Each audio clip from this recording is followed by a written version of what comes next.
প্রিয়া, কোথায় তুমি? বাবা তুই একটা কাজ কর, আমি না তোর খালার বাসায় যাচ্ছি, আমাকে একটু পৌঁছা দিয়ে আয়। আচ্ছা ঠিক আছে, তাহলে তুমি চলো আমার সাথে, আমি নামিয়ে দিচ্ছি। প্রিয়া কোথায়? হ্যাঁ চল। হ্যাঁ আচ্ছা শোনো, আমি বলি, আমি অফিসে যাচ্ছি আর মাও আমার সাথে যাচ্ছে, মাকে খালার বাসায় নামিয়ে দেবো, ঠিক আছে? ও অফিসে গিয়ে আবার ওখানে টাকা জমা করতে হবে, বুঝতে পারছো?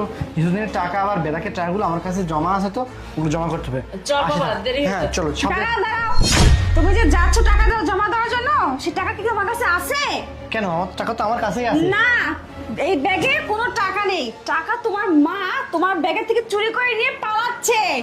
কি সব উল্টাপাল্টা কথা বলতেছো? মা কেন আমার ব্যাগ থেকে টাকা চুরি করে বৌমা, পালাবে?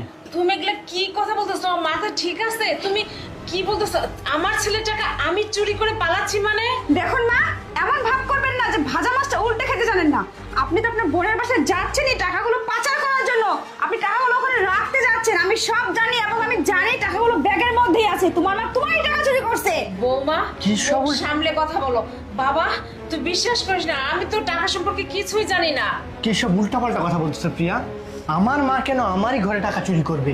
আমি এটা কোনো সম্ভব? উল্টাপাল্টা কথা বলছি না, এটাই সম্ভব। কারণ তুমি তোমার মাকে ভাবে টাকা দাও না, আর তোমার মা এই সুযোগে তোমার কাছ থেকে টাকাগুলো হাতে নিছে, দেখছে তোমার